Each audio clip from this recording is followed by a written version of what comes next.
आज शुभारंभ केलाय, काय सांगाल?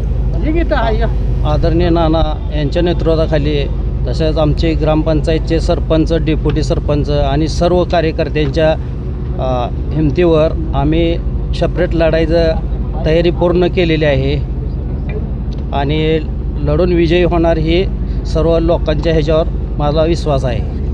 जनतेसाठी तुमची काय विजन असतील? जनतेसाठी तुम्ही करणार आहात? गेले 10 वर्ष झालं मी ग्रामपंचायत सदस्य आहे. ग्रामपंचायतच्या माध्यमातून आमच्या वार्डामध्ये विविध विकास कामं केलेली आहेत आणि राहिलेली कामं ही निवडून आल्यानंतर केली जातील. विरोधकाचं आव्हान वगैरे काय वाटतंय? काही नाही, आव्हान काही वाटत नाही.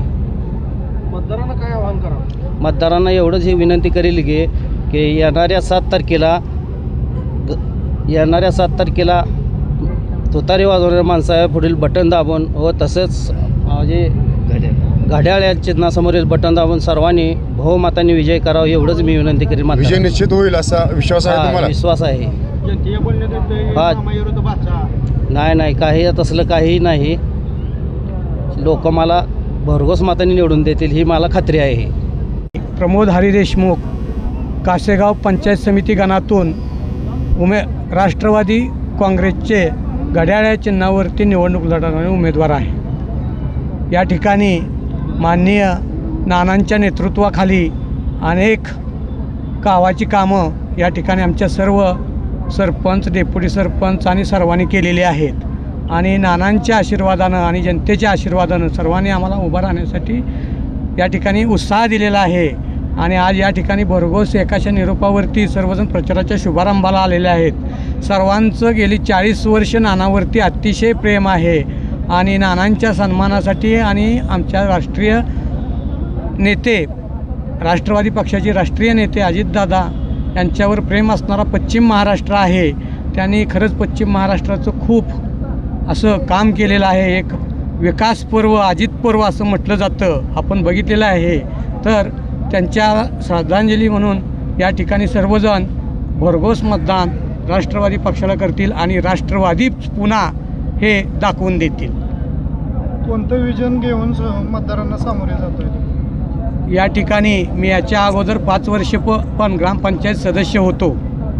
त्यावेळेला आमचे 8 सदस्य येऊनसुद्धा आम्ही विरोधात होतो, पण आम्ही ग्रामपंचायतमध्ये अगदी डायरी घेऊन प्रत्येक गोष्टीचं शब्द ना शब्द लिहून प्रत्येक कामं महिनाभर लोकांनी सांगितलेली घेऊन मिटिंगमध्ये जात होतो आणि अगदी भांडून प्रत्येक ठिकाणी आम्ही तो निधीचा व्यवस्थित वापर करण्याचा प्रयत्न केलेला आहे आणि जागोजागी कधीही आपण सर्व गावाच्या कामासाठी काम करतो. काय समस्या आहेत गावामध्ये साधारण? बऱ्याचशा असं म्हटलं जातं बरेचसे जण की पंचायत समितीला निधी नाही, पण लोकांची सेवा करायला निधीच लागत नाही.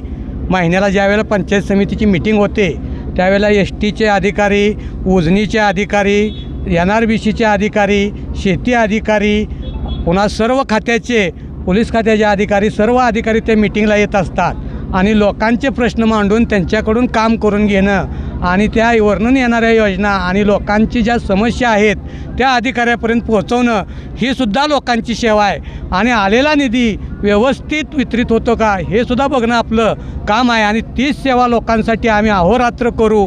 अगदी प्रत्येक समस्येवरती त्या ठिकाणी त्या अधिकाऱ्यांकडून जनतेची सेवा करू एवढंच मी सांगू. विजय निश्चित आहे? निश्चितपणानं खात्रीपणे विजय आहे. लोकांचं प्रेम आहे. काय आव्हान करा? मी मतदारांना निश्चितपणाने आवाहन करेन की गावाची सेवा करण्यासाठी आणि आम्ही करतच आलेलो आहोत. अगदी सौजन्यता, नम्रता असलेले उमेदवार आम्ही तुमच्या पुढं आहोत. आमचे दोन्ही उमेदवार, आमचे जिल्हा परिषदचे उमेदवार संजय वाघमारे आणि मी या गावामध्ये 24 वर्ष झालं शिक्षणाच्या माध्यमातून सेवा करतो आहे आणि त्यामुळं लोकांनी आम्हाला सगळ्यांनी बघितलेलं आहे. काम करताना लोकांशी आमचे संपर्क आलेले आहेत. त्यांच्याशी असलेलं सौजन्यता, आमचं वागणूक, आमची प्रामाणिकपणा त्यांनी पाहिलेला आहे आणि त्या जोरावर आणि नानांच्या सन्मानासाठी आणि अजितदादांना श्रद्धांजली म्हणून निश्चितपणानं कासेगावचा सन्मान असलेला मतदार आम्हाला निश्चितपणानं यश देणार आहे, आशीर्वाद देणार आहे. आता लढणारच? 100% लढणार आहे, विषयच नाही. माघार अजिबात नाही. की कोणतरी काहीतरी अफवा द्या, काय विषय मागा बिगार तसलं काय नाही, लढायची आमची तयारी पिंड आहे. वसंत नानांनी सुद्धा जिथं पाऊल ठेवू देत नव्हते तिथून एक कार्यकर्ता गोळा करून लढलेत. त्यांचे आम्ही शिष्य आहे, आम्ही सुद्धा लढणार आहे. धन्यवाद.